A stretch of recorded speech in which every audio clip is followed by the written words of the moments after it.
அத்தியாயம் 30. தன் முன் பரிமாறப்பட்டிருந்த உணவுகளையும் அலரின் கரத்தில் இருந்த கேசரியையும் எழிலன் ஆராய்ச்சியோடு பார்த்திருக்க, என்ன பார்க்குற, சாப்பிடு மாமா என்று அலர் கேசரியை அவனுக்கு ஊட்டிவிடவும் சுவைத்தவன் உடனே நீலாம்மா வந்திருந்தாங்களா என்றான். ஏன் இந்த கேள்வி? புரியாது. இல்லையே என்றவள். பின்னர் அவன் கேலி புரிந்ததும், டேய் என்று கண்களை உருட்டி, என்னை பார்த்தா உனக்கு சமைக்கிற மாதிரி தெரியலையா என்று முறைக்கவும், நம்ப முடியலையேடி, உனக்கும் சமையலுக்கும் தான் பூர்வ ஜென்ம பகையாச்சே, அதான் கேட்குறேன், எப்படி இவ்வளோ டேஸ்டாக இருக்கு என்று அவளுக்கும் ஊட்டிவிட்டவாறு கேட்க, சந்தேகமே வேண்டாம், நான் சமைச்சது தான் இனியும் தொடரும் என்று மெல்ல தலையை தாழ்த்த அவள் முகம் பற்றி நிமிர்த்தியவன், அதுதான் எப்படிடி? சாப்பிடும்போது பேசக்கூடாது மாமா, முதல்ல சாப்பிட்டு முடி, அப்புறம் சொல்கிறேன் எனவும் அவளுக்கும் ஊட்டிவிட்டவாறு நிறைவாய் உண்டு முடித்தான். மனைவி மடியில் தலை சாய்த்தவன், சொல்லுடி குலச்சி, எப்படி என்று ஆச்சரியத்தோடு கேட்க, எனக்கெல்லாம் தெரியும் மாமா என்றாள். ஓ, ஊரில் இருந்தப்போ மாமி உனக்கு ட்ரெயின் பண்ணாங்களா? இத்தனை நாள் உன்னை அங்கே விட்டுட்டு போனதுலேயும் ஒரு நல்லது நடந்திருக்கு என்று எழில் புன்னகைக்க, இல்லை என்று தலையசை போடு, எனக்கு எல்லாமே தெரியும் என்று அவள் குரல் வேறுபட்டிருக்க அதை கண்டு கொண்டவனின் புருவம் என்ன என்பதாய் ஏறி இறங்கியது.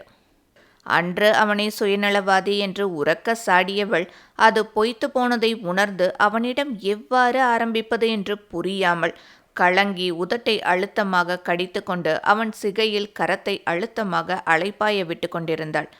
அவள் உணர்வை படித்தவன், சொல்லு, என்ன தெரியும் என்றான் சற்று குரல் உயர்த்தி.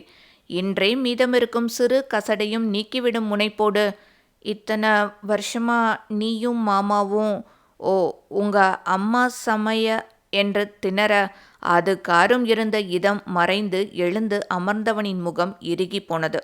அதை கண்டு கொண்டவள், ப்ளீஸ் மாமா, எனக்கு நிஜமாவே அப்போ இது எதுவும் தெரியாது. நீங்களும் மாமாவும் அவங்க கையால் சாப்பிடாம தனியாக சமைச்சு சாப்பிட்டது, எங்கள் அம்மாவுக்காக அவங்க கிட்ட பேச்சுவார்த்தை இல்லாமல் ஒதுக்கி வச்சது, அப்போவும் உன்னை நிம்மதியாக இருக்க விடாமல் பெண் பார்க்க கூட்டிகிட்டு போனது என்று முகம் சொலிக்கவும் அதை கண்டவனின் இறுக்கம் தளர்ந்திட முறுவலுடன், ஏண்டி அதை மட்டும் நீ விடவே மாட்டியா எனவும் அவன் தாடையை பற்றியவள், எப்படிடா விட சொல்கிற? கூப்பிட்டா அதுதான் சாக்குன்னு கிளம்பிடுவியா என்று வலிக்க அவன் கன்னத்தில் கடிக்கவும், சப்பா, ஏய் விடுடி விடு ராட்சசி, கொஞ்சம் விட்டிருந்தா ரத்தமே வந்திருக்கும் என்று கன்னத்தை தேய்த்தவனிடம், என்னால் அதை ஏற்றுக்கவே முடியலடா என்று கண்கள் கலங்க கூறியவளை அணைத்து கொண்டவன், முற்றுப்புள்ளி வைக்கணும்னு தாண்டி போனேன் என்றான். அவன் சகஜமாகியதை உணர்ந்தவள் அவன் மடியில் அமர்ந்து கொண்டு, அம்மாவை பேசினதுக்காக நீங்களும் அண்ணியும் துடிச்சு போய் எங்கள் வீட்டுக்கு வந்தது, ஆனால் எங்கள் அப்பா யாரோ பேசினதுக்கு உங்களை திட்டினது, வீட்டுக்குள்ளே சேர்க்காம போனது எல்லாமே தெரியுமாம்மா என்று அவள் தந்தை அவனை அன்று அவமதித்ததற்காக இன்று கலங்கியவளாய் கண்களில் வலியுடன் அவன் நெற்றியில் மன்னிப்பாய் முத்தம் பதித்தாள். விடுடி, அன்னைக்கு நடந்த விஷயம் எதுவும் உனக்கு தெரியாது. அதுக்கப்புறம் நீ தான் ஹாஸ்டல்லையே 3/4 நேரம் இருந்தியே, ஸோ உனக்கு தெரிஞ்சிருக்க வாய்ப்பில்லை என்று அவளை அணைத்து கொண்டான். இருவருக்கும் இடையே கனத்த மௌனம் நிலவ நீண்ட நிமிடங்களுக்கு பின் தலை உயர்த்தி, எனக்கு இது ஒன்றுதான் மாமா புரியல என்றாள் யோசனையோடு. என்னது? இல்லை, அன்னைக்கு கோவிலில் அவ்வளோ வன்மத்தோடு பேசினவங்க எப்படி நம்ம கல்யாணத்தை நல்லபடியாக நடத்த விட்டாங்கன்னு தான் ஆச்சரியமாக இருக்கு. அப்புறம் என்ன நடந்தது சொல்லுமாமா என்றாள் ஆர்வமுடன்.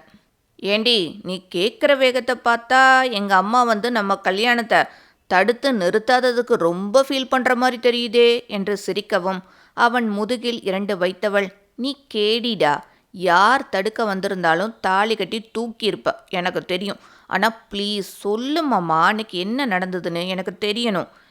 இருந்தா தானே வரதுக்கு என்றான் கசந்த முறுவலுடன். அப்போ என்று அலர் அதிர்வோடு அவனை பார்க்க, இல்லை என்று பலமாய் தலையசைத்தவன் அன்றைய நாளை அவளுக்கு விவரிக்கத் தொடங்கினான். வெற்றி திருமணம் முடிந்து குலதெய்வ கோவிலுக்கு சென்ற இடத்தில் எதிர்பாராத விதமாக அலருடன் திருமணத்தை உறுதி செய்தவன் அங்கிருந்து செல்லும் முன் சரசுவை ஒரு தரம் பார்த்தான். அவள் விழிகளில் வெஞ்சினம், வன்மம், பழிவெறி என அனைத்தும் போட்டி போடுவதை கண்டு கொண்டவன் நிச்சயம் தன் வாழ்வில் இடையூறு ஏற்படுத்தாமல் விடப்போவதில்லை என்பதை உணர்ந்து அடுத்து செய்ய வேண்டிய நடவடிக்கைகளை திட்டமிடத் தொடங்கினான். வீடு வந்து சேர்ந்த சரசுவோ உடன் பிறந்தோர் முதற்கொண்டு ஊரார் வரை அனைவரும் அவளை அற்ப புழுவாய் விளக்கியதில் அடிபட்ட புலியாய் அனைத்திற்கும் காரணமான பெற்ற மகனையே கடித்து குதற துடித்து கொண்டிருந்தாள்.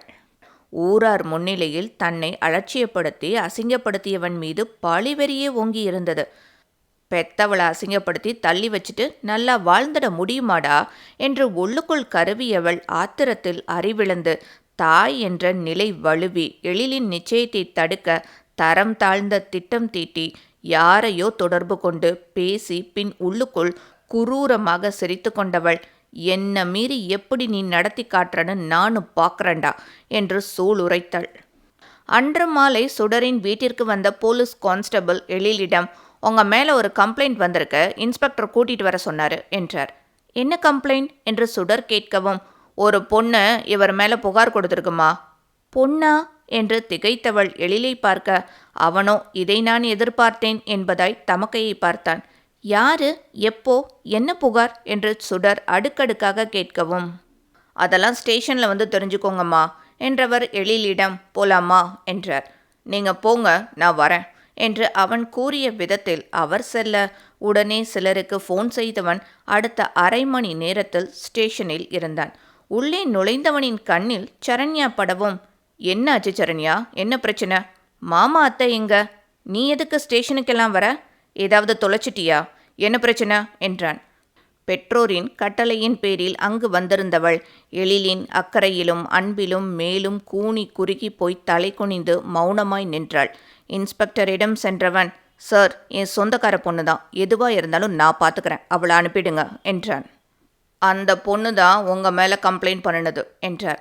அதை கேட்ட நொடி அவன் முகம் உணர்வு குவியலாகிட, என்ன கம்ப்ளைண்ட் என்றான்.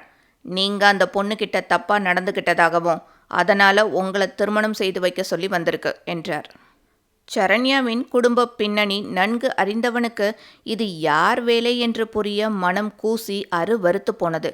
யார் என்ன சொன்னாலும் விசாரிக்க கூப்பிட்டுடுவீங்களா சார், முதல்ல அந்த பொண்ணை விசாரிச்சிங்களா என்று கேட்கவும், என்ன சார் பேசுறீங்க, இந்த விஷயத்தில் யாராவது பொய் சொல்லுவாங்களா, இதை அந்த பொண்ணுக்கிட்டேயே கேளுங்க என்றவன் சரண்யாவை அழைக்க தலை குனிந்திருந்தவள் அமைதியாய் இருக்கவும், இதோட விளைவு என்னன்னு தெரியாம வந்திருக்க சரண்யா என்று எழில் அவளை எச்சரிக்க, எழிலை திருமணம் செய்யும் ஒரே வழி இதுதான் என்று சரசுவின் தூண்டுதலின் பெயரில் பெற்றோரின் வற்புறுத்தலில் வந்தவள் பின்பே நிலை உணர்ந்து கூனி குறுகி போய் அனைத்தையும் கூறி மன்னிப்பு கேட்க வெற்றியை அழைத்து உடனே அவள் வீட்டில் விடுமாறு கூறியவன், பொண்ணுங்க இப்படி புகார் தூக்கிக்கிட்டு வந்தா முதல்ல அவங்களையும் பெத்தவங்களையும் விசாரிங்க சார், அப்புறமா எங்ககிட்ட வருவீங்க, இப்போ நான் ஆதாரத்தோட புகார் கொடுக்குறேன், நடவடிக்கை எடுங்க என்று கம்ப்ளைண்ட் எழுதி ஆதாரத்தையும் சமர்ப்பித்து கிளம்பினான்.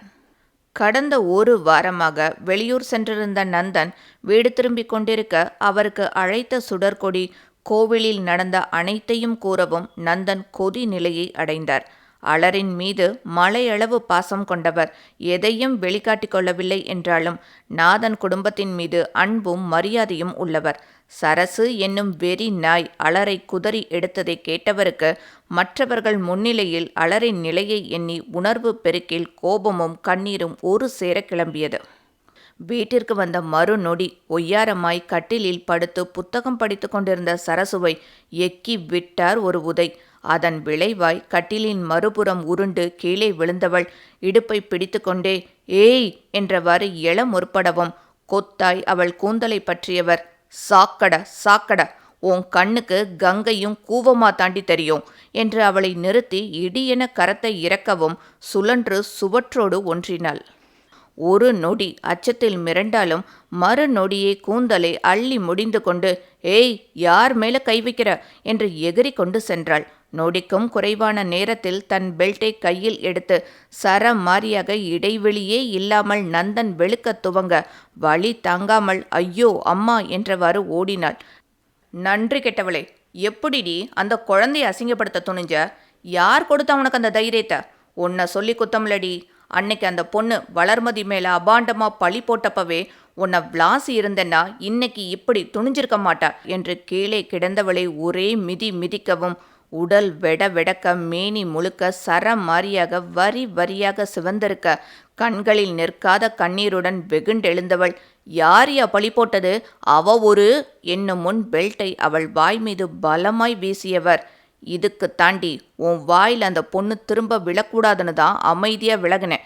இல்ல அந்த பொண்ணை வரமுறையே இல்லாம இன்னும் அசிங்கப்படுத்தியிருப்ப என்றவர் கண்மூடி நிதானித்து குரல் செருமி, ஆனா விலகி போனது எவ்வளோ பெரிய முட்டாள்தனம்னு இப்போதாண்டி புரியுது. டேய், எவளுக்காகவோ என்ன அடிப்பியா? அந்த சிறுக்கி மவ உன் மகனோட என்று முடிப்பதற்குள் மனம் பதற அவர் ஓங்கி அறைந்ததில் சுருண்டு விழுந்தவளின் இதழ் ஓரம் கிழிந்து ரத்தம் கசிந்தது. அவள் கழுத்தை பிடித்து சுவற்றோடு சாய்த்து இறுக்கி, தரங்கெட்டவளே, உன் தரத்தால தானே அடுத்தவங்களை நிறுத்துவ எனவும் மூச்சுக்காற்றுக்கு தவித்தவள், விட் என்று கூற, விடுறதா? அதுவும் ஒன்னையா? இத்தனை நாள் ஊரு உலகம் மானம் மரியாதை மண்ணாங்கட்டின்னு அடுத்தவங்க நினைப்புக்கு அஞ்சி தொடப்பக்கட்டைக்கு பட்டு குஞ்சம் கட்டி வச்சிருந்த என்ன சொல்லணும் என்று தலையில் கரம் கோர்த்து கவிழ்ந்தவர் சில நொடிகளில் நிமிர்ந்து, உன்ன மாதிரி ஒரு விஷ ஜந்துவை விட்டு வச்சேன்னா அந்த ஆண்டவனே என்னை மன்னிக்க மாட்டாண்டி. நீ எல்லாம் எதுக்கு பூமிக்கு பாரமா என்று கரத்தில் அழுத்தம் கூட்டவும் மூச்சு திணற உயிர் பயம் கண்முன் வர கை கால்களை உதைத்தவாறு விடுபட முயன்றாள். உன்னால யாரு நிம்மதியா இருந்திருக்கா சொல்லு? பெத்தவங்கள்ல இருந்து கூட பிறந்தவங்க உனக்கு தாலி கட்டின பாவத்துக்கு என்றவர் அவள் கழுத்தில் இருந்து கரம் விலகிய நொடி அவள் கழுத்தில் இருந்த தாலி கயிற்றை அறுத்திருந்தார். அதிர்ந்து பார்த்தவளிடம், என்னடி பார்க்கற? ஒரு நாளும் இதுக்கு மதிப்பு கொடுக்காத உனக்கு இதுக்கு மேலேயும் இது எதுக்கு என்றவர், உன் மேல மட்டும் தப்புலடி. உன்ன மாதிரி இருக்கிறவள ஒன்று அடக்கி இருக்கணும், இல்லை வெட்டி விட்டுருக்கணும்.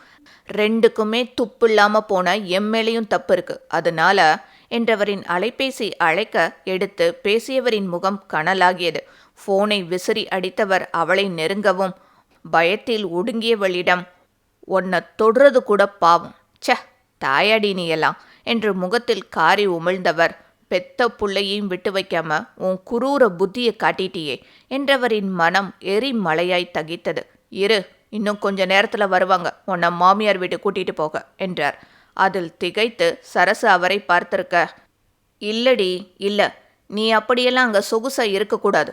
அன்னைக்கு மன்னனை எடுத்தப்பவே உன்னை கொளுத்திக்க விட்டுருக்கணும் என்றவர், அதுக்கென்ன, இன்னைக்கு அந்த நல்ல காரியத்தை நான் செய்து எனக்கான தண்டனைய உள்ள போய் அனுபவிக்கிறேன் என்று சமையலறை நோக்கி செல்லவும், அதுவரை உயிர் ஊசலாட கண்களில் தீராத பழிவெறியுடன் நந்தனை பார்த்திருந்தவள் சேலையை சுருட்டி கொண்டு கிழிந்த ஆடையும் களைந்த தலையும் வீங்கிய முகமுமாய் தப்பித்தோம் பிழைத்தோம் என்று இலக்கற்று வெளியில் ஓடினாள். அன்றைய நிகழ்வுகளை எழில் கூறி முடிக்கவும், அப்புறம் என்னாச்சு மாமா என்று சுவாரஸ்யமாய் கேட்டவளிடம், தெரியாதடி, அதுக்கப்புறம் அவங்கள தேட எங்கப்பா எங்களை விடல, மீறி போனா அவரை மறந்துட சொல்லிட்டார்.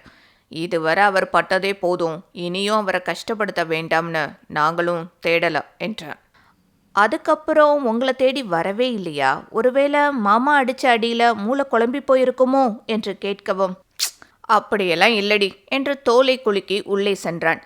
சில மாதம் கழித்து நள்ளிரவில் செல்வத்திடம் இருந்து அழைப்பு வரவும் அதை ஏற்ற நந்தனிடம், என்ன நந்தா, உன் ஒய்ஃப் இந்த நேரத்தில் அவசரமாக ஸ்டேஷன் வந்திருக்காங்க எனவும் எழுந்து அமர்ந்தவர், என்ன சொல்ற என்றார். டேய் டேய் டேய் என்ற செல்வம், அவங்க ஓடுற ட்ரெயினில் ஏற பார்க்குறாங்கடா, ட்ரெயின் வேற ஃபாஸ்ட்டாக மூவ் ஆகுது என்றவாறே சரசுவை நோக்கி ஓடவும் நொடிக்கும் குறைவான நேரத்தில் படியில் கால் வைத்தவள் பிடிமானமின்றி தடுமாறி ரயிலின் வேகத்தில் இழுக்கப்பட்டு தண்டவாளத்தில் விழுந்தாள்.